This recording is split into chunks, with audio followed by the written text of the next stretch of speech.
Hello, ladies and gentlemen. I'm John Gray, and we're just plain living every day. Every day of our life. Every day. Good morning, John. Good Look to at see here. you. Look at that piece of rag hanging out there. Get back in there, boy. What's the matter with you? There you go. How you doing this week? How am I doing this week? I'm doing good. That's doing great. Good. That's Getting fabulous. a little better every day. Back surgery's not fun. No, of course not. I'll just tell you right now. Back it's pain is not fun. I might have said this last week, but I'm going to say it again. I called my buddy Kenny Pack, and we've been friends. You know, when we came here from Oak Ridge, we got a house on Druid Lane. And that was the furthest. I remember that was Lane. about the furthest road out of Avoca. Of course, there were some other roads from Avoca over to Atlantic. But everybody, there was little houses on Druid Lane, and everybody that, you know, most of the people who lived there on that road were people who had come in to go to work at Arnold Center, except for the Mewhorters, which Mr. Mewhorter was an FBI agent, and his son Jack was and still is, one of my dear friends and one of the most talented people I've ever been around. And then there was Bill Pack. And he was lived down the street down there, and at that point, I think they only had 4. Dick and Bob were the twins. Billy was the next one, then Kenny. That's their children. Yeah, that's 4 of the children, and they ended up having Pat and Jenny. So they ended up with 6. And so Kenny and I, he's a year older than me, and we've been friends since we were 2 and 3 years old. Cool. One of probably my longest and one of my most loved friends. And Kenny's had several back surgeries. And so after about a week of this, I called him up and I said, Kenny, I got a question for you. And he said, what's that? I said, when does it get better? What'd he say? He just laughed at me. That's not what I wanted to hear. Yeah, right. But no, it's coming along pretty good. When you lived on Druid Lane, you were a neighbor of Hap Hewlin and Marcia? The Hap was across the street, certainly was, and there were just all kinds of folks on that street. And she and I grew up together, and I used to go, when I first got out of the Philippine Islands, I came home and Marcia was having a baby, and I came and stayed in the house with Shannon, and Hap would come home and eat his pimento cheese sandwich. Oh, yeah. And sit by the TV. One of the best dressed men I've ever known. I was going to say that. He's so nice. Marcia said when I came to stay with him, I was taking care of another baby and my own. She said, Hap will be easy. You don't have to do anything. He'll come in, he'll eat a sandwich, he'll sit down in the chair, he'll get the paper, and he'll watch TV. And he was easy. Yeah, but a good guy, really good guy. He really was. And those daughters of his are if you could, I know you've met Alistair, who is his of course, and grandson, and he's a lot like Hap. Alistair is Hap Hewlin made over. He is the nicest young man. And he is a extremely handsome young man. He is, and he recently, and you'll love this because all of us were surprised. He's a junior in high school. He auditioned for their musical and got a lead. I went to see it, and his mother didn't even know he was going to do it, and none of us had ever heard him sing. We didn't think he could sing a note, but he got a leading role, and I thought that was fabulous. And what was the play? I can't remember. Wasn't Sound of Music, No. was It was, don't push me on this because I can't remember it. Yeah, okay. Right Doesn't now, make any difference. it might come to me. It'll come. That's what happens. I've seen so many plays I at can't our remember. age. Yeah. Hey, the auditions for country were last weekend, I guess, weren't they? They went well. There was a lot of people. Good. And there'll be a good show. And we'll start having a few of those people come on. We had Jim Sartain was on last week, and we'll be bringing some of the folks in that will be involved in that performance. We surely will, and we have same sponsors back for the That's great. commercials, which gives us a little. We already know sort of what to think about, and We appreciate so much our sponsors. Speaking Honestly. speaking about that, I want to say something to our audience out there. If you did not watch the city board meeting last night, they're working on the budget right now, and some of the things that were brought up. I know we've been looking at changing the charter of the city, and that included moving the election date from August to November, and that was turned down. Oh, it was. Yes. So the And so, election's well, gonna be- we'll wait and see how all that washes out.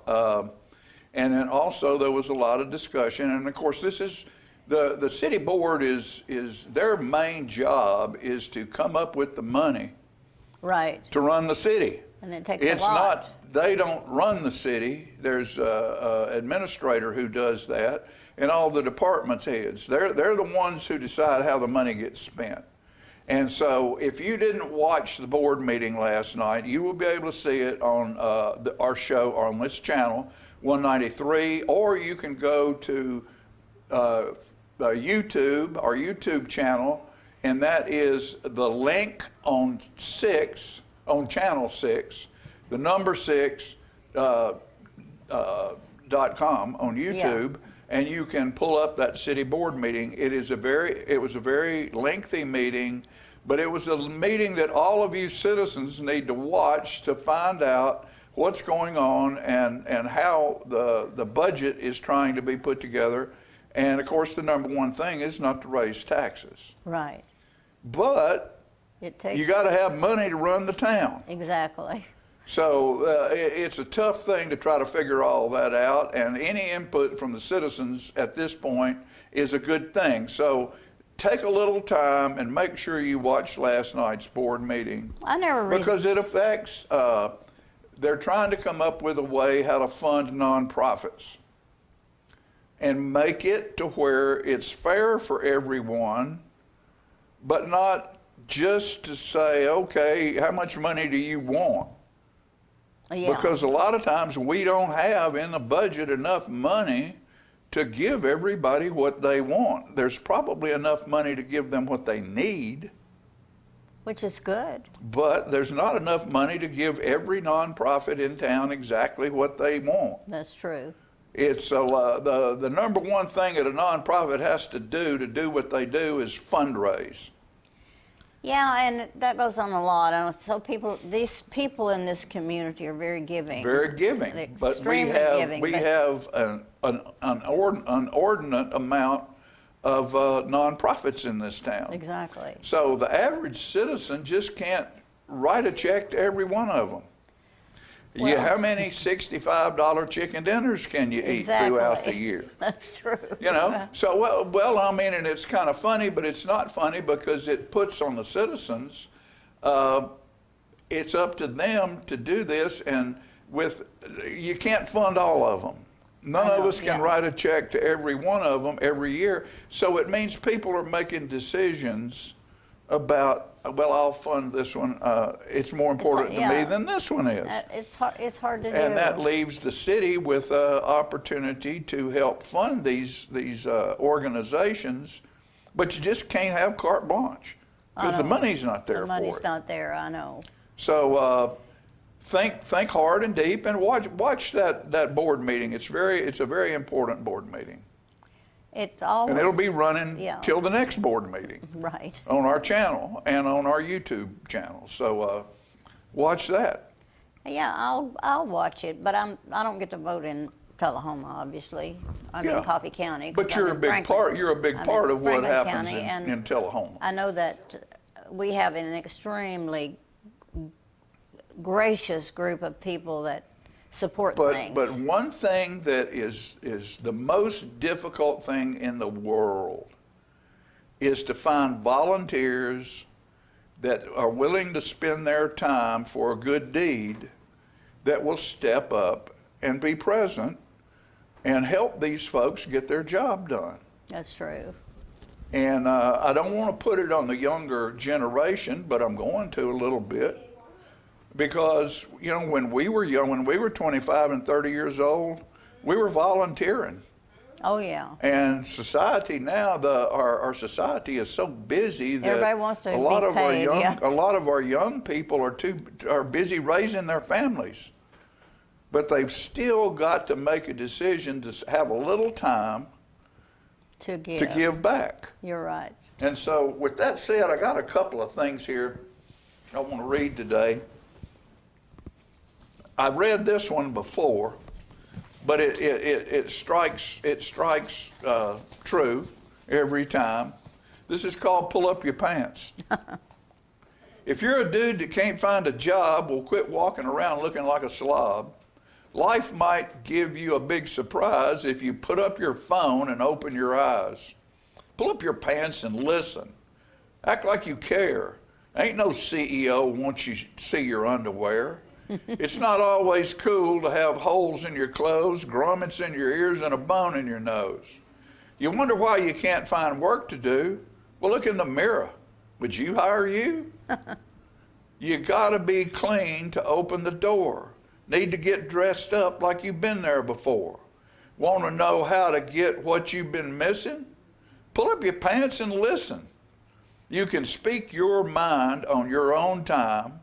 Wear what you want when you play.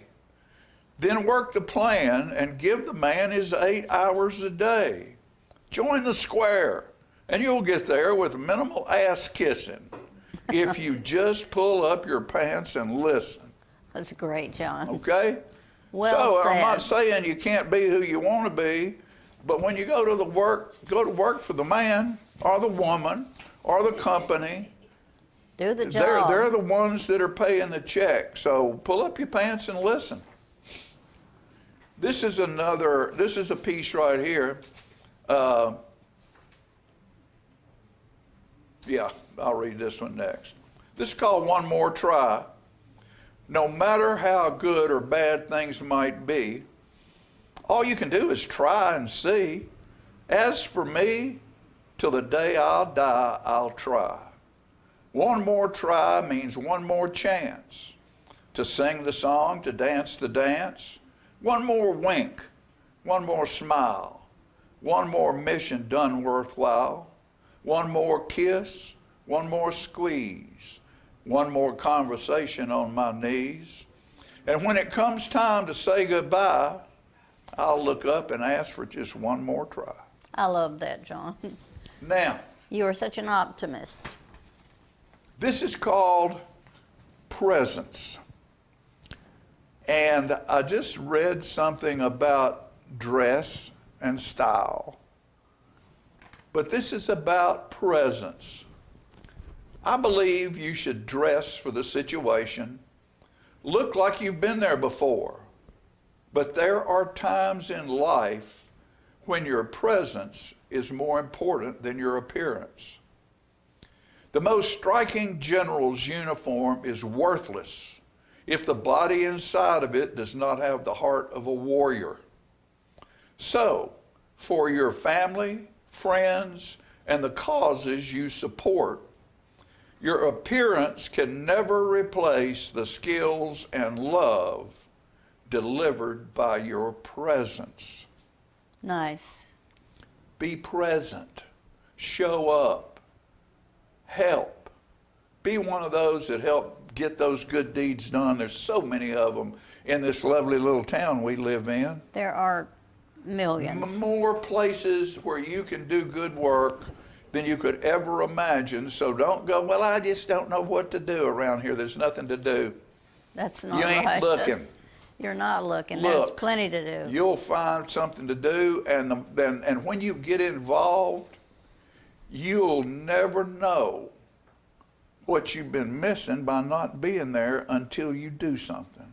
Well, you're right. And then all of a sudden, it will become very, very important to you because you're doing something for somebody else but you. That's excellent. It can't be all about Can't me. be all about me. So with that said, we're going to try to have a good show today. We have a police officer here to bring us up to date on what's going on with them. Guess what's happening this week? Guess what's happening this Guess week? what's happening this week? I don't know. Bonnaroo. Oh, Why don't I know? Bonnaroo is in That's right. Manchester, Tennessee. It's going to be 100 degrees and no rain. Oh, my. You think they're not going to have fun out there in Oh, that? yeah. They'll be sunburnt everywhere. Oh, I know. It'll be a great And it'll be fun time. it'll be a great thing. It's a great thing for our community, for our county, and for the state of and Tennessee. there's already music going on in Oh, heavens, Manchester. yes. People come sit up and do their Their thing. wannabes are all over Manchester and Coffee County right now, playing Right. in little bars and clubs, just hoping that one of those managers or We'll hear band them. leaders Yeah. or something will stumble on them. And that's how a lot of it happens. You're right. There's so many talented people, and if you want to see just how many talented people there are around here, go to see South Jackson Goes Country in August, and I think it's probably 10th, 11th. It's around the 10th. Right. It's like the second weekend. Second weekend in August, and you will see the amount of talent, unbelievable talent that there is in this area. There's a lot of talent. And in it this will be the area. 40. No, it's 45th. 45th year. I said 44 last week, but I know for a fact it's the 45th. 45th year, South Jackson Goes Country. What we're going to do right now is take a quick break, pay attention to our sponsors, go spend some money with them, because without them we wouldn't be here. And we'll be back.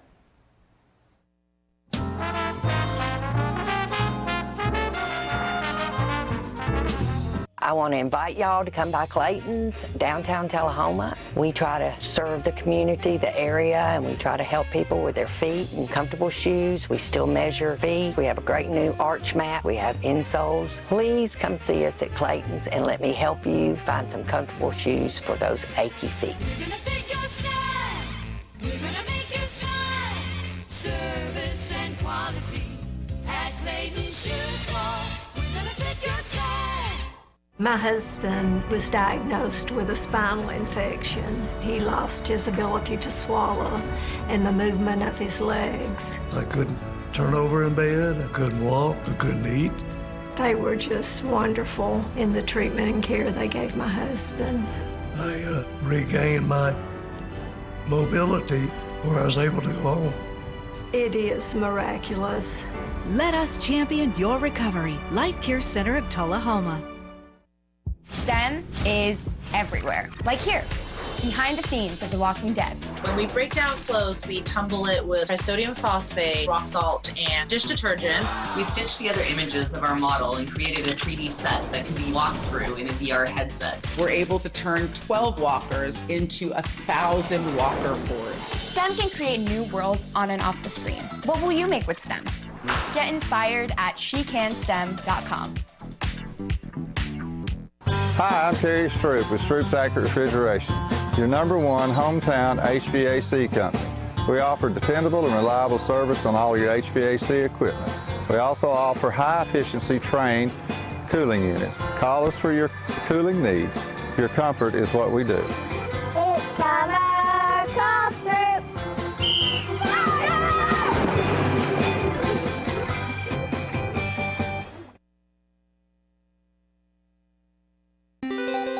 Saul, how's my water quality expert? Litter is taking a holiday and going with the flow? Is that what you're saying? Litter on our roadways is flowing into our waterways. Gotcha. And that's bad. Right, terrible. Please stop. Oh, okay, yeah. Go to NobodyTrashesTennessee.com to learn more. So, ladies and gentlemen.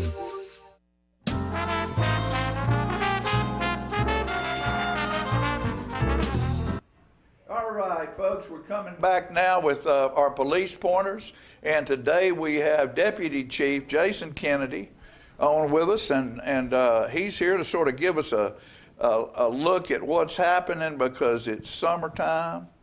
Kids are out of school. School zones aren't flashing, but kids are still running. Yes, sir. So we all need to, you know, in some of those speed zones where we think, oh, well, now I can speed up. Why? In this town, you can get anywhere you need to get in about 10 minutes. And do y'all have any special programs that are going on in this time of year that help a little bit for people to be aware of what's happening? So I guess the biggest program we have coming up would probably be National Night Out. If you recall, back in, I believe it was October, we did it at Frederick McEwen Park. And that sort of, it gives awareness out to people, you know, what's safe to do and what's not safe to do. But it's also very kid-driven. You know, the kids show up, there's games, food. So I think that's coming up again in September or October. So that's probably the biggest one we have coming up. But during this summertime, I'm sure that everybody, all of y'all have been together, and there's been some kind of statement made about watching out for the kids and where you're looking and what you're looking for. And yeah, seems like during the summertime, vandalism really picks up because kids are out of school. Not necessarily saying it's kids, but majority of the time it is, especially at the parks. All the parks, you know, they get vandalized. Kids cutting donuts out in the field. So, we try to special patrol that. Being kids. Yes. But it causes several $1,000s worth of damage. Oh, yeah. Especially Johnson Lane Soccer Complex. They've had a lot of damage done out there. We try to special patrol those areas.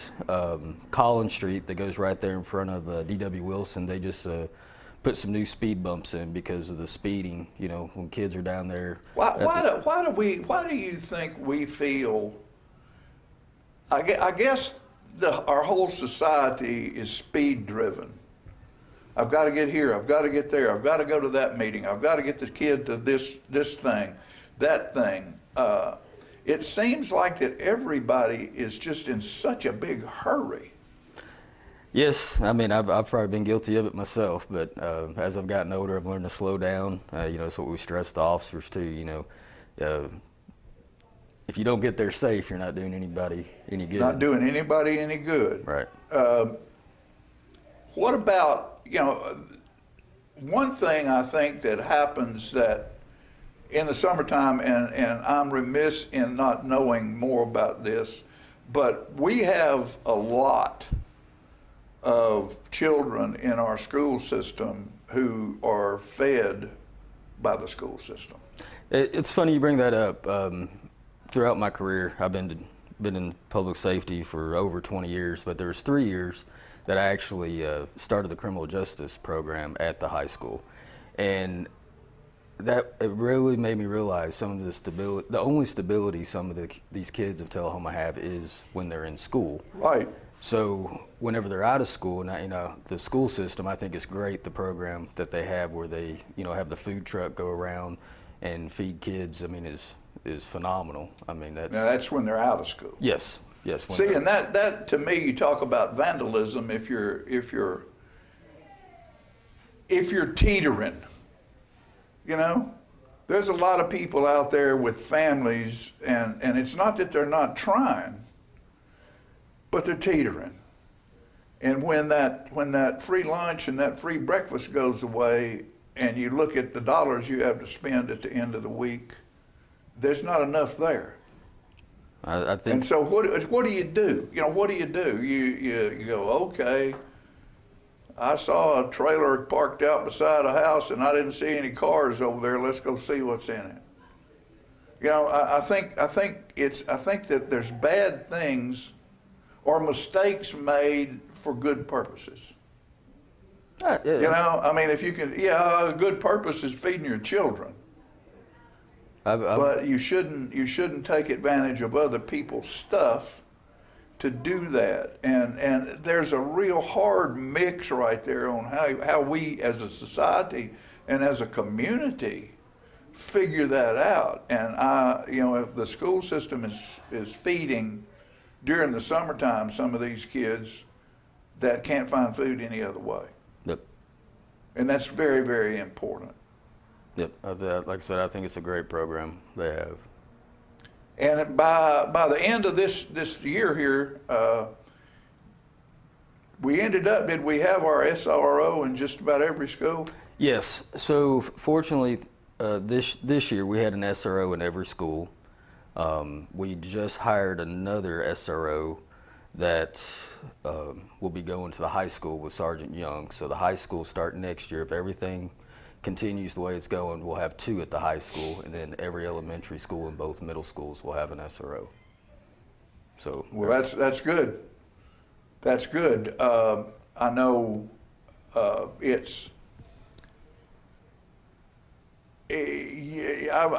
talked to some of the people on the school board before. You know, trouble, big trouble. If you look at it in school systems where a lot of these shootings and things happen, the kids who do that stuff, there's about 10 boxes that you can check off. And every one of them, you know, something in those 10 boxes. Most all of them, you can check every one of them about the issues that should be able to be seen prior to something bad happening. And I think that somebody with a psychology degree or something like that, there ought to be somebody that could walk down those halls and look at those kids every day. Not somebody wearing a uniform. That they might be trained as an officer, but not look like one. Walking up and down the halls and looking and going, okay, check, check, check.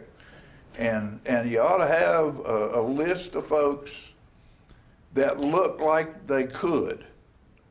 So I don't know if looks really have a lot to do with it, but I mean, it could play a part in it. But our SROs, I mean, not only are they there for the safety of the school, but they're also there to build relationships with the kids.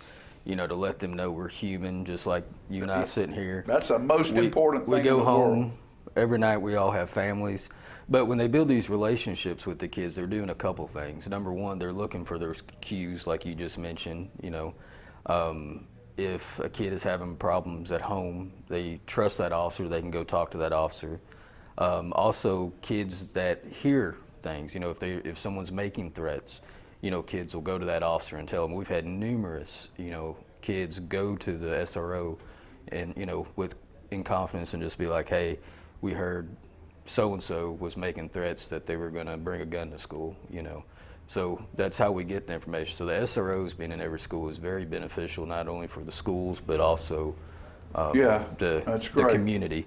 The principals, vice principals, the SROs, the teachers, staff, you know, they all work close together to try to, you know, they have spot the problem before it happens. Yes. And you know, so that's a very, very, very important thing. I know I was telling our audience to watch last night's board meeting. I guess you were there. I didn't have to go, but I did watch it. You know, because we're talking about funding. Yes. Talking about funding our town and how the budget's going to be and how the money's going to pare out and what's going to have to happen. And of course, nobody wants to hear the word taxes. But it's sort of like the swimming pool. They were talking about the swimming pool last night, you know, shutting it down at 4:30 in the afternoon or something because there wasn't but 20, 30 people there at night. Well, what if that's the only time those people get to go? You know, you can't not let somebody go to something because they're a taxpayer too, just because they can't go in the middle of the day. I mean, that's the way I look at it as a taxpayer. I think someone raised that point. You know, I mean, this might be when Granny and the grandkids the only time they can go and not be in the heat and not be scared because there's so many people that the caregiver can't keep a watch after all the kids she's got with her, you know? Yes, sir. So it's a tough deal. Yep.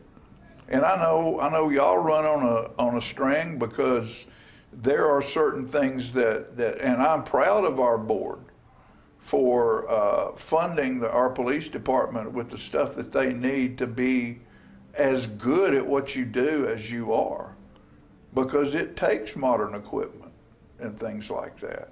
You feel pretty good about how, and I'm not trying to put you on the spot. Oh, no. About the equipment that you folks have, and when you go out on tour, that you have what you need to do the proper job?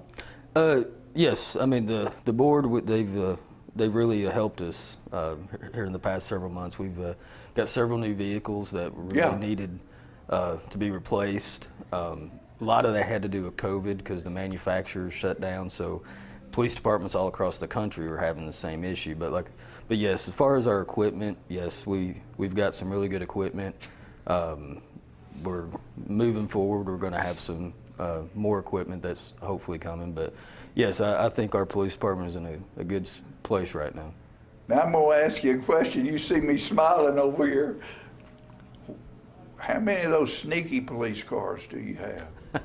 I looked at a car one day and I'm driving by and it's a white car, and I'm going, what, that car looks weird, and all of a sudden the sun hit it just a certain way and you could, deep down in that white paint, you could see police on there, and I thought, well, look at what we got going on. Yeah, so used to, the police department, they would buy white vehicles and they would wrap the front and the back in black. Right. But as years go by, the sun will fade it, so it makes the cars look really bad. So they decided to go with black vehicles, and you see the Tullahoma, they had a new little scheme they put on the side. Again, the shortage of vehicles, all we could find was the 4 white vehicles, and we're like, well, we don't want to wrap them because in a few years we're going to have to spend $500 to another $1,000 to wrap them again. So we're like, well, we'll give these out to the supervisors, and that reflecting lettering is what they call ghost lettering. So at nighttime, you can see it, but it had nothing to do with being sneaky. Oh, I know. But a lot of people said that. I just thought it was cool, because I think personally, as a driver, driving around town, to me, it's a cool idea to have cars that aren't in use parked at school systems. Because I don't care if you know that car is just parked there. When you see that car, you're thinking, is there somebody in it today? Yeah. So that's sort of a whoa sign to me as a driver. And so I'm thinking, and a lot of times I live on Avoca Road, and there'll be a police car at the Grace Baptist Church there, or somewhere along there, pulled over in a parking lot, and one of two things is happening. They're either catching up on something on their computer, or that's a spot where people come from down Avoca Road or down, Riley Creek. Yes. And when they make that corner up there at the V, they're running faster than they need to be running, and that's a good place to say, whoa, hey dude, slow down. And so a lot of those times their cars are sitting there, and I'm thinking, well, now that's a perfect place for that white car to sit, because it is a police car, and it is logoed if you got its supervision in the daytime, or if you catch the shadows just right on. I just thought it was really cool, and I thought it looked real good. Yeah, it's a neat look, but also is most cost effective too, because we don't want to have to spend more money. There's more than one reason for that being that way. See, all you got to do is ask, folks, and you get a good answer from these folks. Jason, I'm proud to have you over here today, and thanks for inviting me. I'm glad that things are going good with our police department. I think Chief Sons is doing a good job, and you seem like you're right in there with it, and that's good. Because the second in command has got to be just as strong as the first, because you never know. Got a few gray hairs. A few gray hairs? Yeah. How old are you, son? I'm 43. 43, you're right in the mix of it, and you collegiately trained? Yes. As in police work? Yes. And well, thank you for being in Tullahoma. Are you originally from here?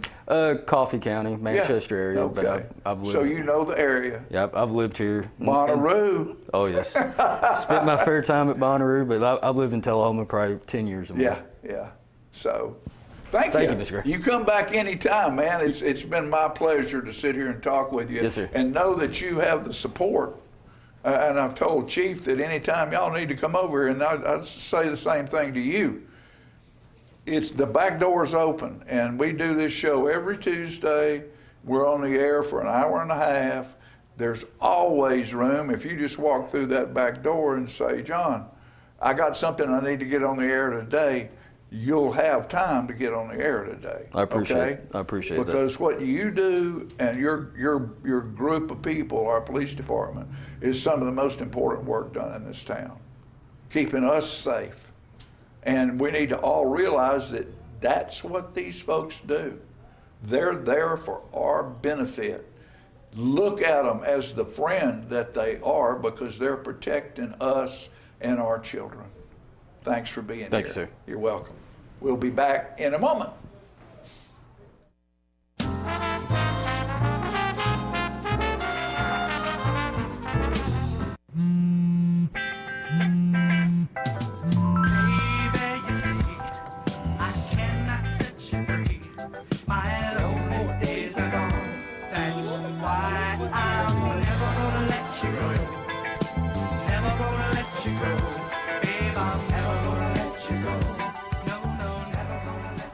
Here you go. Thank you. Thank you.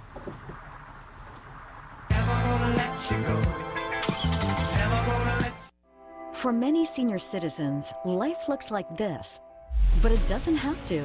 When you make your home at Parkview Senior Living, life after retirement takes on a whole new meaning. Daily exercise options, fun outings, happy hour, game nights, movies and popcorn, arts and crafts, enjoying friends over chef-prepared meals. Parkview Senior Living, where you're always home, but you're never home alone. He's a little bit of you, he's a little bit of me. He's the trash along the roadside of Tennessee.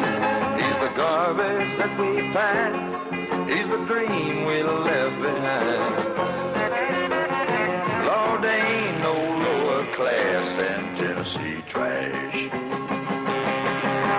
throwaway bottle or pop top can may not seem much to a traveling man, but a little bit of litter goes a long, long way. Growing, getting bigger every day. Tennessee trash messing up the highways. Tennessee trash jogging up the byways. Lord, there ain't no lower class than Tennessee trash. Lord, there ain't no lower class than Tennessee trash. We have met the enemy, and he is us. Is this the year you want to get fit? If so, check out just some of the things Tullahoma Parks and Rec has to offer. Kickboxing, aerobics, silver sneakers workouts, swim lessons, boot camp, water aerobics, basketball, Zumba, yoga, pickleball, lap swimming, treadmill, karate. Get fit, Tullahoma, and have some fun with Tullahoma Parks and Rec. I fell in love with Tennessee from the second that I saw it. From the beautiful rolling hills to the beautiful rivers and streams, the ecosystem and the wildlife are awesome here.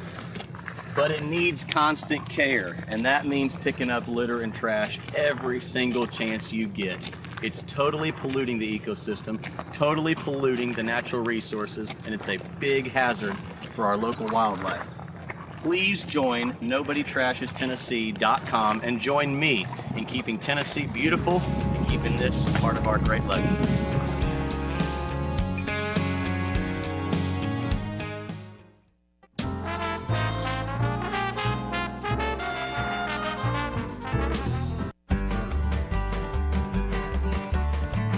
Talking history about this and that. It's conversations with John and Pat. With John and Pat, with John and Pat. Hello everyone, I'm John Rickman. And this is Pat Welch, and we're here today for segment 53 of the Conversations with John and Pat. What you got, John? Well, this little song I wrote a good ways ago. I don't know if I've done it in Tullahoma or ever out, but we're going to try it. I've been saved, I was lost, but Jesus found me, burdened down with guilt and sin. He lifted me up from my burden to a mountaintop where I had never been.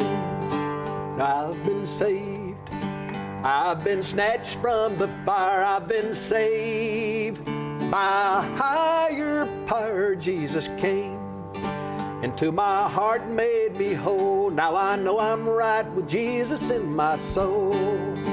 All of my life I'd heard about Jesus, how he bled and died on Calvary. I never knew till I met Jesus. Those precious drops of blood were shed for me. Now I've been saved. I've been snatched from the fire. I've been saved by a higher power. Jesus came into my heart and made me whole. Now I know I'm right with Jesus in my soul. One of these days I'll cross that river over to the other shore, and in that land I'll be with Jesus. There I shall dwell with him forevermore. Now I've been saved, I've been snatched from the fire. I've been saved by a higher power. Jesus came into my heart and made me whole. Now I know I'm right with Jesus in my soul. Now I know I'm right with Jesus in my soul. All right, John. That's fun. It was. And you need to play that outside of Marshall County a little bit more often. Well, you're right. I need to do that more often, I guess. Yeah. Never know how well it's accepted with. Sometimes you think, did I write that? Will it be received well? And I think that you can't get more basic. Yeah. Than that. Is that, you intended that to be a segue for today's program, didn't you? Yeah, because we're going to talk about a cemetery. That's right. We have noted several times that both you and I may have a little bit of a morbid affinity to old cemeteries. We like to go into old cemeteries and glean the history from it and kind of figure out who's in there and how they got there and that kind of thing. And we also like old churches. And I travel into the Knoxville area, calling on lumber yards every other week. And so every other week, I travel a highway, I believe it's 411. It's a state highway that's a 2-lane out in the country. And between Seymour and Maryville, I started passing this really pretty old brick church where they had a cemetery in the front. And from the front of the church, you can see the Smokies. It's a really picturesque place. Yeah. And the name, I finally, after passing it 4 or 5 times, I couldn't stand it any longer. I got a little bit ahead time-wise one day and pulled off. And the name of the church is Eusebia Presbyterian Church. And that area was at least one time was called Eusebia. And it had, basically it was Tennessee Frontiers people that would have come from North Carolina. A lot of them were descendants or directly had fought in the Revolutionary War and got these land grant rewards for their service, and that they would have gone to North Carolina and then immigrated or moved through the mountains to East Tennessee. There were about 40 families that were mostly Scotch-Irish that settled in that area. And let's see here, I may have got to go to my notes, John. The first Presbyterian preacher who preached there, and I believe the Presbyterian faith was the dominant religion of Christianity for the Scotch-Irish. The first preacher that came there was a frontier Presbyterian preacher, and when he preached, he had a musket beside him and a powder just in case. Yeah, just in case the Indians got a little bit restless during the sermon. But he preached there in, I believe it was 1786, and that's considered the establishment date for Eusebia Church. And he named that area Eusebia in this sermon that he first preached there, and again in 1786. And he told the congregation, the people that were assembled there, that it was Eusebia was a Greek word that meant reverence toward God, which I've done a lot of research last night on the internet, and the more I looked, the more interesting it got. He left that area and supposedly wanted to preach and convert Indians. And so the first really full-time pastor they had was a guy named Glendon Blackburn. And he was the first full-time pastor there, and I think he came on board in 1794.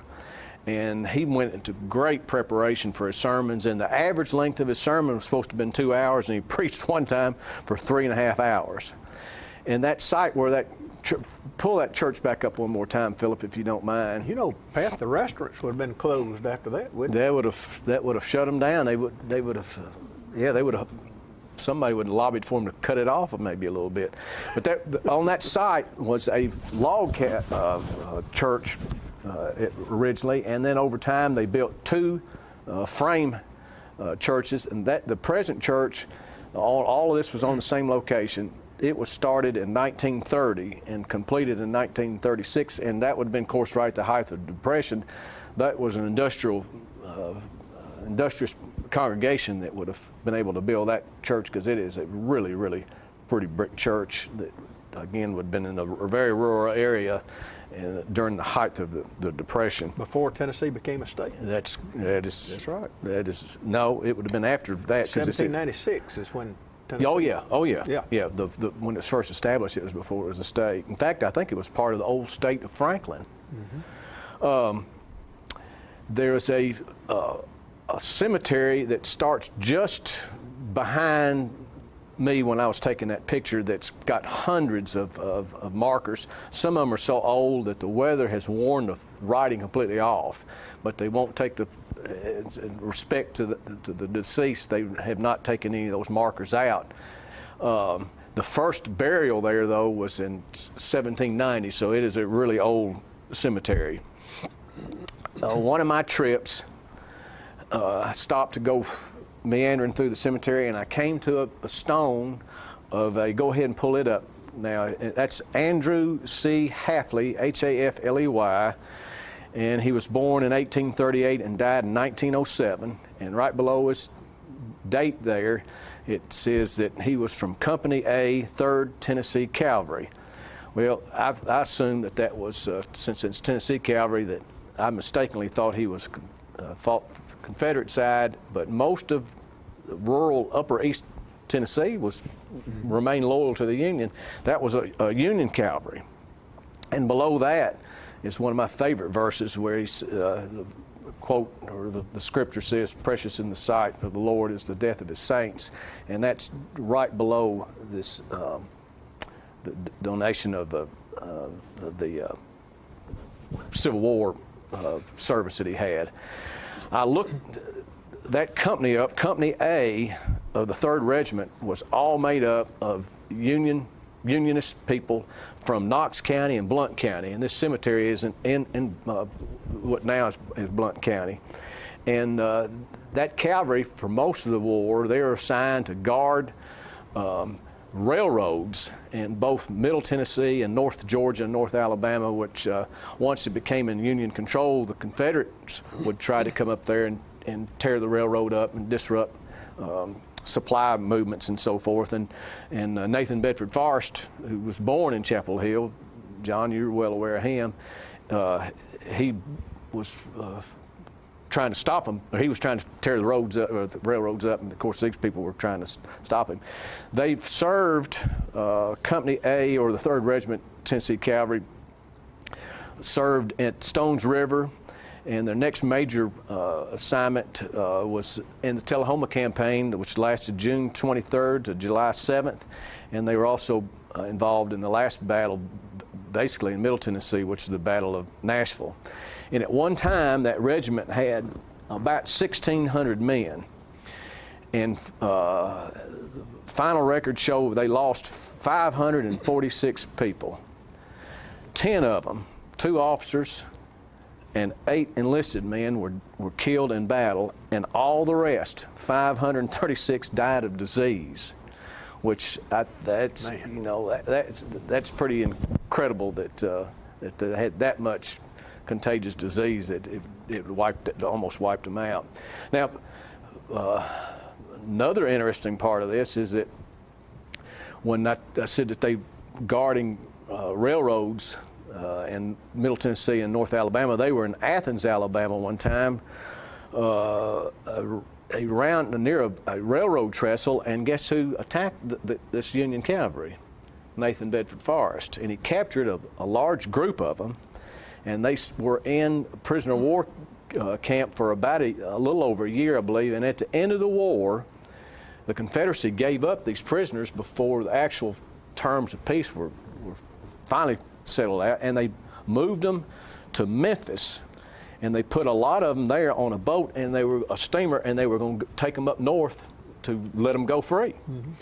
And the greatest maritime tragedy of American history was this boat called, the name of the boat was the Sultana, and it had capacity of 376 men, and they put 2,155, most of them were Union soldiers, on that boat to go north. And this was in the spring, I believe, and had a lot of flood waters, and so the Mississippi course flows south, and this boat's needing to go north in fast waters, way overloaded.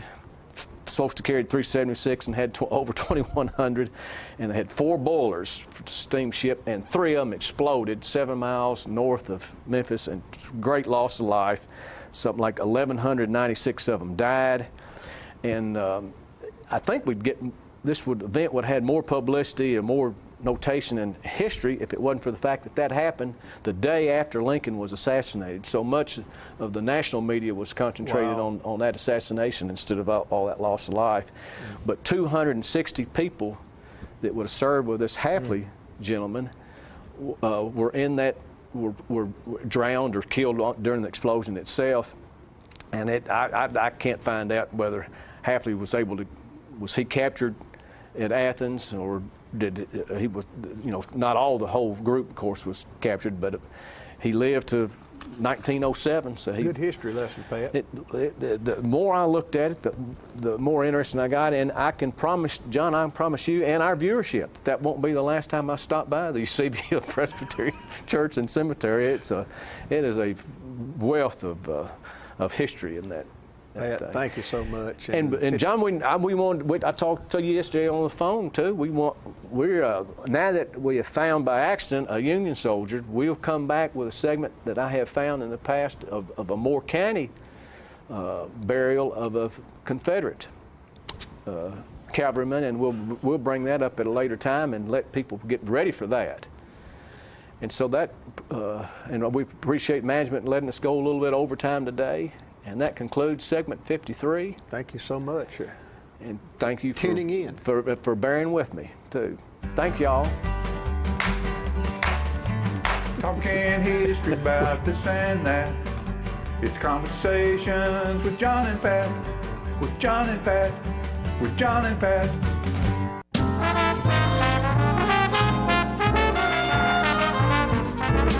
The Bookshelf in Tullahoma is the fundraising arm of the Coffee County Literacy Council. Since 1988, the Literacy Council's goal and purpose has been to support and promote adult basic education in Coffee County. We enable individuals to complete their high school equivalency exam, which helps them get better jobs or continue into higher education. The Bookshelf at 114 Southwest Atlantic Street in Tullahoma is where we sell used books which are donated to us by the community. Come see us, bring your books to donate, and join us as you find every genre of books that you can imagine. I had a knee replacement, so they've got me at Life Care, which I'm very, very thankful for. I couldn't garden, I couldn't do my flower beds, I can't chase my little dogs. I have been in several therapy sessions for knees and back, and that's the best therapist I believe I've ever been to. It's tremendous because I'm able to walk again, but if it wasn't for the care, I wouldn't be where I am. Let us champion your recovery. Life Care Center of Tullahoma.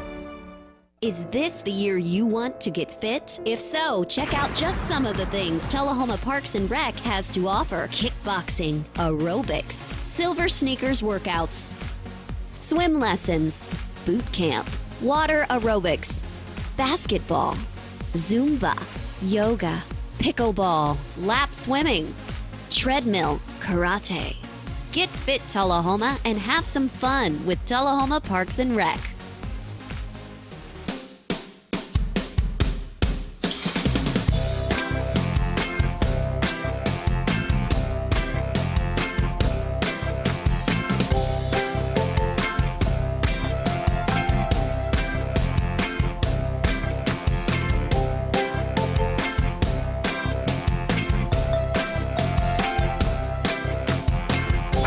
Senior Living. Active, independent senior living at its finest.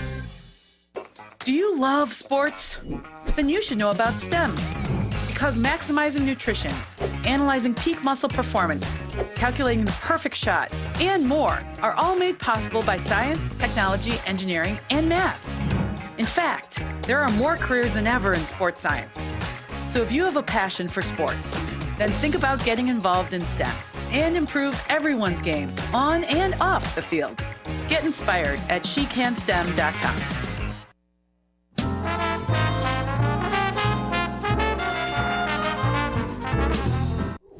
Hello, ladies. We're back. Hello, gentlemen. I hope you're watching too. Children, there's room for you as well, because one of the good things is getting ready to happen, because one of the good guys just sat down here, Mr. Jackie Duncan. Hey, thank you, my friend. Well, hey, the truth, they say the truth hurts, but sometimes it feels pretty good. The truth will make you free. Set you free. Set you free. Yes, sir. Sure will. It's a blessing to see you back. Yeah, I'm here. All right. I'm here, man. All right. Well, you know, that's the thing about it. I tell people every day, we're all going through something in life. We're either going through, getting ready to go into something, or you're in the middle of something, or you're coming out of something. And life is like the Bible says, it's full of troubles and worries and everything, but we're going to make it. It's worth it. It's worth the living, that's for sure. Well, that's what living is. That's right. But I tell everybody, I say, you'll never get out alive. That's true. You'll never get out alive. So always remember, you know, that when we leave this place, we're going somewhere. Life is short here. We're going somewhere. Be prepared. You know, when you get ready to go, that's all that matters. This life is, I always say, it's just a trial, proving ground. It's just a proving ground, and we're going to a better place when this is over. So I'm convinced of that. I got you. I got convinced of that a long time ago. Thank God for that. But I got you. Yes, sir. Yes, I think we all feel that pretty much the same way. We're getting close to June. Yes, yes. And I just wanted to kind of highlight that. You know, a lot of people are not aware, or fully aware of what Juneteenth is, and I know for a long time it puzzled me. We celebrated in this area, in Manchester in particular. I know the little cafes up there, they had two little cafes, and they would be wide open on the 4th of August. And the black communities celebrated that, and people came from everywhere. And this was kind of like the 4th of July. And I thought that I've heard over the years that, and never really got a clear definition on this, but I've heard over the years that it was kind of different people after slavery was ended. Different people were freed on different occasions. The word didn't get to everybody at the same time. They had to ride a horse. God, and what Juneteenth is about is part of the reason, you know, that it didn't get, the word didn't get to the people in Texas until, it says 1865, said, and it was in June really, and Juneteenth is short for June 19th. Said it marks the day when federal troops arrived in Galveston, Texas in 1865 to take control of the state and ensure that all enslaved people be freed. The troops' arrival came 2.5 years after the signing of the Emancipation Proclamation. Juneteenth honors the end of slavery in the United States, and it's considered the longest African American holiday. It says on June 17, 2021, it became an official federal holiday. So we celebrate on June 19th. And that's leading up to the event that's happening on June 19th this year. This will be at the called Freedom Day. And it's a Juneteenth celebration fellowship on June 19th at 2 o'clock. The City of Tullahoma invites you and to our Juneteenth celebration at CD Stamps Community Center. And we've got several guest speakers down there, good friends of mine, Elder James Crutchfield, Steve Berry, Zenobia McGee, Jimmy Coleman, Michael Pate, and JT Northcutt. And light refreshments will be served. Group. Yeah. great group. And it said light refreshments will be served. So I'm looking forward to that. That's coming up. And it's a blessing. Like I said, that I was telling about that. We talked about June 19th, 2 years after the Emancipation was signed.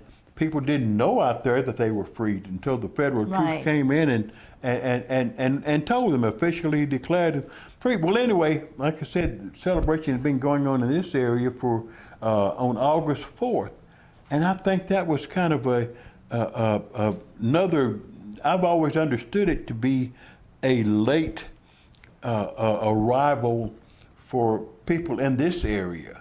Now that I do not know for sure, but I know that that day was always celebrated before I was born, and my dad and I don't know anybody before him. Well, they of course they weren't freed much before that, I guess. But bottom line is that my dad, they all went up there, that celebration, and they enjoyed, participated in the celebration in Manchester, and but it's always been known and thought or understood that was an Emancipation Day. So that's where I've always understood that. Just that locally. Makes sense. Yeah, I understand that.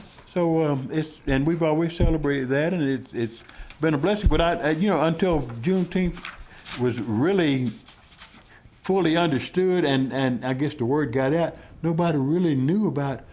People didn't get the word there in Texas. So their dates were going to be different. Oh yeah, different dates all over the country because there was no way to get the word to a lot of folks. Do you know when it started here in Tullahoma?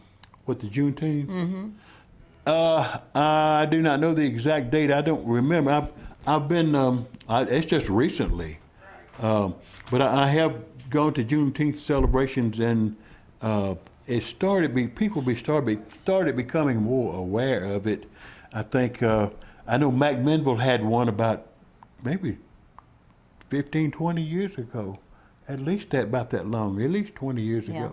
They had one, and it was kind of a very light celebration. I think nobody quite understood everything about it at the time, or it hadn't caught on. But any day you can celebrate being free is a blessing. It's a blessing. Oh God, it's absolutely. A blessing. Yeah. But back then when I went to one celebration up there, I know it's been 20 years, and I've been to one or two. Winchester's had one or two, during that time, but like I said, it's the more we understand it, the more we can appreciate it, I guess. And now that it's been declared a federal holiday, it is truly a blessing. And so I think there more celebration will be going on when we look back and just kind of get reminded of how things were back then and the long way we've come, since society itself. Jackie, we've been doing this a long time, 32 years doing this show right here. And I would say 4 years ago, it seems Royce like and Radiance came in the back door and said, "Hey, we're getting ready to have a Juneteenth celebration." I'd never heard that. I'd never heard that spoken in my life. I didn't have a clue what Juneteenth was. And and I feel like in my lifetime, of course, what we feel and what we do and what other people think about what we feel and what we do is two different things. Because I was there at Tullahoma High School as a sophomore when integration first started, and had great relationships even prior to that with you and my friends in Tullahoma. And nobody ever told us we were supposed to hate each other or dislike each other. So it's just people being people, children being children. That's a blessing. And I know that everything can't be equal. It's not equal to me as it is some of these other people in this town. I don't have a jet airplane out at the airport, and, I don't either. And a house in Cabo and stuff like that. So equality is a well, equality at a certain level is there. Yeah. At a certain level, we're all human beings. Sure. But now as far as wealth goes and other things that separate us. Yeah. So. I say all of that to say being involved with the black community my whole life, And then all of a sudden you hear Juneteenth. I'd never heard it before Yeah. until about 4 years ago. Hey, we joined the crowd. I hadn't heard of it, like I said, until quite a few years ago, but it's been longer than that, by me. Well, you would where I wouldn't. I would, yeah, I would where you wouldn't, that's for sure. But Royce and, I hadn't heard anything out of Royce and Radiance this year at all. Yeah. Are they involved like they were? I don't know. I see, if I don't see you through the week, I'll see you at church on Sunday, but I haven't seen either one in some time. So I'm sure they're there and doing the good things. But they usually come in and promote the celebration. Yeah, I agree. I don't know. I need to give him a call. Yeah. Yeah. Come on. Yeah. Get on in here. That's right. So the main reason for celebration is freedom. That's right. And that's what everybody strives for in this life. And freedom. I agree. And one thing I look at, and I see more and more and more of it every day. The Bible says that the love of money is the root of all evil. And I see suppression because of money for a human being, for human life, because of money. I see everything that it has a financial tone to it. And just about everything, you can look at the bottom line on it, and it's about money.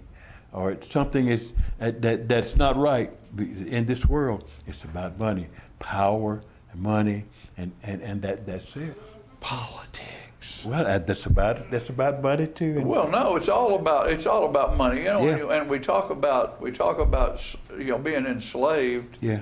As we look further back in history and learn more about the history of mankind on this planet, you realize that anybody who's ever been conquered's been enslaved. That's right. And everybody, because the money says, now you belong to me. That's right. You want to eat? I'm gonna feed you. The strong has always been the head of the food chain. Head of the food chain. Pretty much, and they've always conquered. They do everything with conquering in mind and money in mind, and having and I'm just grateful that I don't personally. I know you don't either have that attitude to that it rules everything, and it doesn't. It doesn't. No, Love it doesn't. rules everything. My brother and I wrote a song one day called "Money Ain't Nothing But Trouble. I'm gonna give all mine away." And the more you get, the bigger the trouble is. Oh, that's true. Ask old Hunter Biden and Joe Biden and Donald Trump. Yeah. They all sides of that gamut. Everybody's being sued for something. It don't have to corrupt you, but I think that I wish I don't wish, but for that, but I'd love to have more money than I need, and that's always a blessing to have more than you need. Wouldn't it? Yeah. Yes, and so I can bless others, and that's my thought in life. I want to be a blessing to so many that don't have what I got. I'm a millionaire, I guess, compared to some. But you got food every day. You got a nice home to live in. You got a car to drive. Well, and I was just talking with Assistant Police Chief Kennedy in here a minute ago about our school system here. An unbelievable percentage of the kids to go to Tullahoma City schools are on free lunch. Yeah. And when they're out of school, these kids got nowhere to eat. Yeah. And so the school system, he said, is going around with food trucks. And food trucks going to these different neighborhoods. That's good. Because, and it's not that the people are bad people. It's that, they're in that position of teetering, in between I got enough and I don't have enough. And when the school system's feeding those kids breakfast and lunch every day, all of a sudden that quits. That teetering, all of a sudden you ain't got enough money. You're right. We all need to be. Vandalism goes up. It changes life. It changes everything. Sure. Some people, you feel like you got to do what you got to do to survive. You got to feed your family. That's true. But a lot of people, a lot of us don't make great decisions to start with, And when you That's true. And when you get put in a situation, then to make a real decision that you got to make, then you might not always make that decision. I know you won't make a good decision on an empty stomach.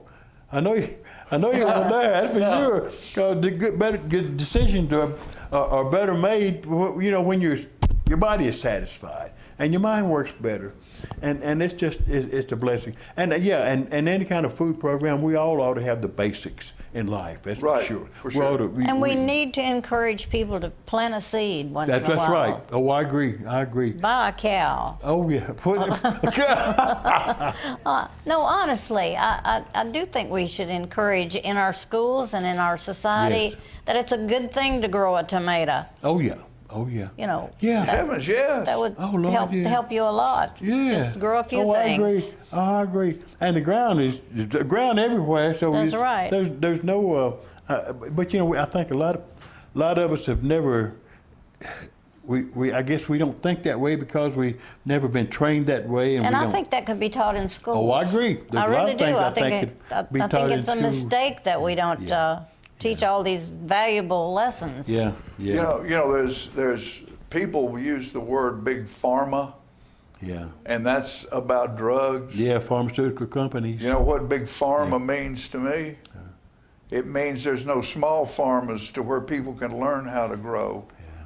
All these farmers like your daddy and people who had 50-acre farms and 25-acre farms who raised their family off of these farms. That's right. Yeah. We starved to and death buying taught that those farm. skills. Yeah.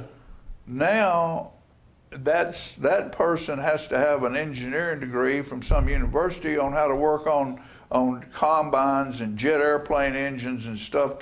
The machinery that they have to own to farm. It's very expensive.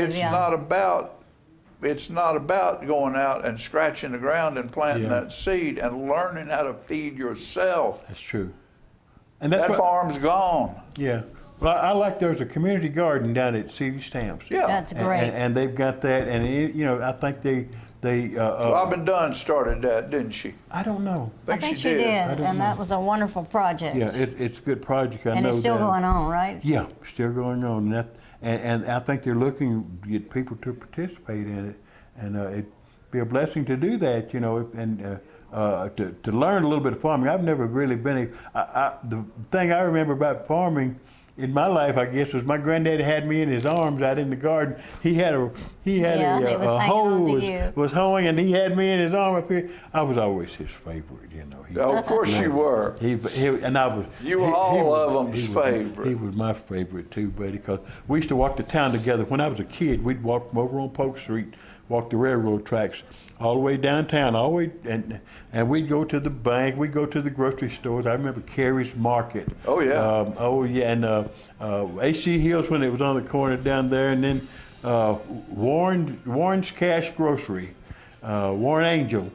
Warren Angel had a grocery store down there, and see, that's how Daddy Billy started. That's how the couch businesses started. I think that's where 127 years. I think that's where Daddy Billy's is now. It's where it used to be Warren's Cash Grocery, I believe. No, that was Mr. Next door to it, I believe. Might have been next door to it. It's right in that area, though. Well, he was the guy who worked for Daddy Billy. I can't think of his name right now. When Bob's daddy came back from the Marines, he changed that side of couches into utility stuff, lights and different things, appliances, photographic stuff. Yeah. And then Mr. Rainey's Market was next door. Yeah, I Mr. remember Rainey that. worked for Daddy Billy. Well, I remember. So he Mr. took Rainey. the other half where Daddy Billy's is, and that was Rainey's That's right, Market. Rainey's Market, I remember. For a long time. I remember. I was just a little kid, but that's been a long And that's when everything time was ago. on the shelf. Yeah. You went in and you had your list, and they picked what you got. And out here where the airport was Daddy Billy's farm. Oh, really? And he owned all of that out there. Where the airport is, over onto the other side where Dunham's is, all of that was Daddy Billy's farm. There was no Shelbyville Highway. You got to help Shelbyville by going down the old road. There was no new road No to new Shelbyville. road. That was his farm. And they grew all the groceries, other than some canned goods, they grew what was sold in that store. That's awesome, yeah. So that's farming. Yeah. We don't have that anymore. Well, I'll tell you what, my granddaddy was Sweet Duncan. Everybody called him Sweet Duncan. His name was Henry Duncan, but everybody called him Sweet. And he was such a blessing. He was a blessing to this community. Probably like you. They knew him. Everybody down in town knew him, especially all the grocers and everything. He had charge accounts everywhere. Everybody trusted him. He was a good man. Sure he did. He was a good man.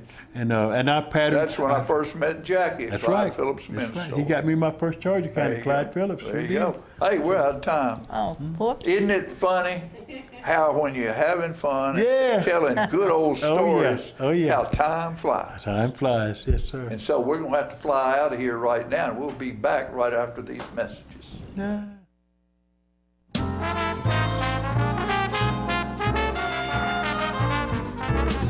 Smoking tobacco accounts for 3 of every 10 fire deaths in the United States. Tullahoma Fire Department. Need you en route to a structure fire, 202 Main Street. Heavy smoke showing. Neighbors advise child trapped inside. Lighters, matches, and associated smoking paraphernalia are the leading cause of preschooler fire deaths.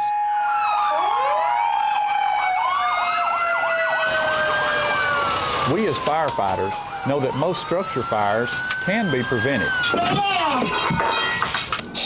I've got one!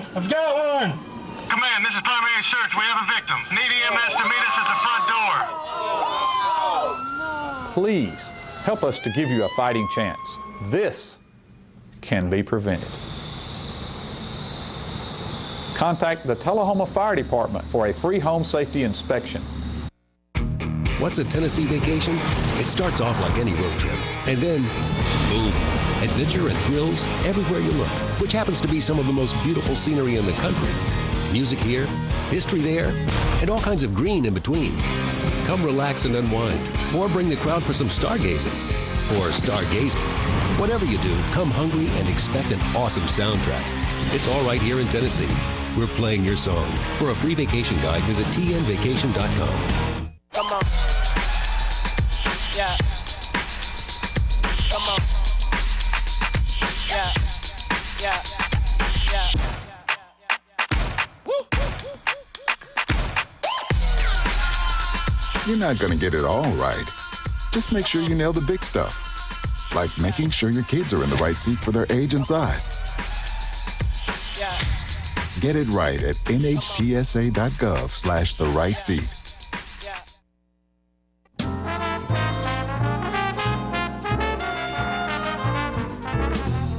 All right, ladies and gentlemen, as I said earlier, this is Bonnaroo Week, and Andrew reminded me last night, right before we left after the board meeting, that last year he and Philip Scoggins were called out by the people at Bonnaroo. We are the longest continuing running news coverage on Bonnaroo. We were there. Matter of fact, these guys probably don't realize we were there for Itchycoo, but even before Bonnaroo. But Channel 6 here in Tullahoma and our faculty and facilities have been at Bonnaroo since day one. That's awesome. And we now are the longest running How news many years media. is that? I don't know how many years it is, but it's a long time. And so we have film from all of it. And right now we're getting to bring you some film from 2015. 2015, 10 years ago. Let's go to Bonnaroo.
and a stereo,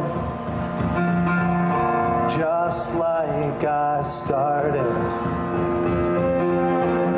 And a note composed with thumbs and phone on unpacked boxes. It's so well written that I won't be sending it. And I will not forget you. There is nothing to forget. Oh, so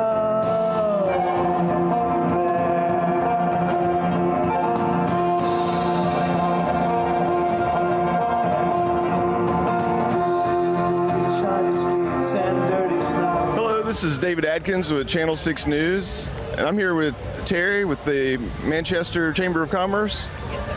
Is this your first Bonnaroo? This is my first experience at Bonnaroo. I think it looks like it's a great festival. Everybody's having a great time. You know, it's a big deal to have 80 to 100,000 guests here in Manchester, and we're just honored to have this opportunity. I'm sure having this many people in town benefits every business in town and the chamber. Yeah, you know, we visited a couple of local restaurants and said, have you been busy? And they said, you know, one of those, absolutely. So I think it's got a huge economic impact on the community. How could it not? You know, so it's a great opportunity for us.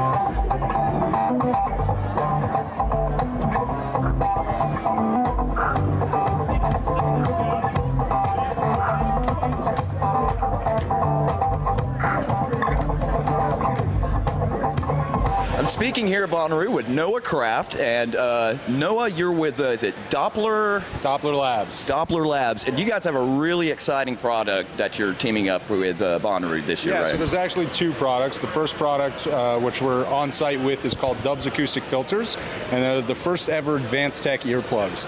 And then what we just launched recently last week is what we call the Hear Active Listening System, which is the first ever digital system that allows you to control your audio environment. So the first product is a really advanced earplug, so brings down the volume, maintains fidelity. The Hear Active Listening System actually is an app and two digital buds that gives you full control over your ears, so you can turn the volume up and down, add effects, and curate the EQ of your environment. That is amazing. That is just fantastic Thanks. technology, how you can do that. And like you said, you can sync it with your phone or Bluetooth? That's how you control it. You have your app. The app is controllable, and it goes right to the ears, and all the signal processing happens in the ears.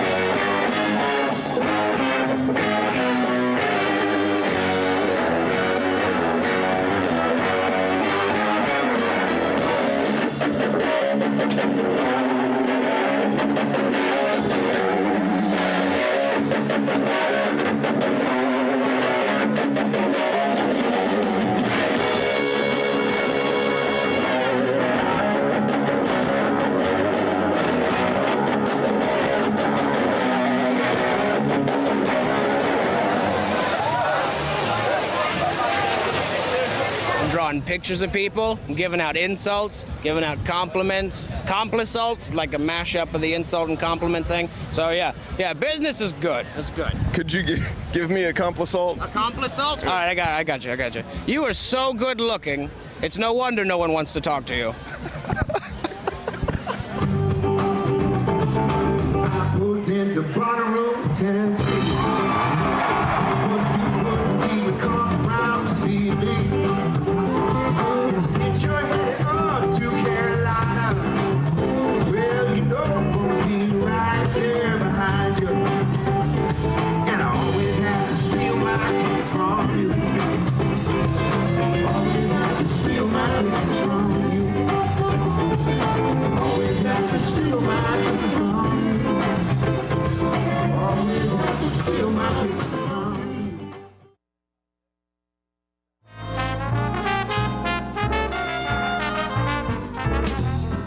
Okay, so what would you bring to my company? What do you need? I need problem-solving skills. I got through high school without a car, a phone, or a computer. No college degree, though. Not yet, but life's taught me a lot, and I'm ready for more. Well, you're not the typical kind of candidate that I hire. But you are exactly what I'm looking for. your company could be missing out on the candidates it needs most. Learn how to find a great pool of untapped talent at gradsoflife.org. Hi, I'm Smokey Bear, and I made an assistant to help you prevent wildfires. Dude, I've got this. I've been camping since I was 5 years old. But I am a camping influencer. You know what? I'll bet you $5. Okay. Assistant Smokey, what is the best way to put out a campfire? To put out a campfire, drown with water, stir, drown again. Then make sure the fire is out cold by feeling with the back of your hand. Wait, really? I'll take the $5.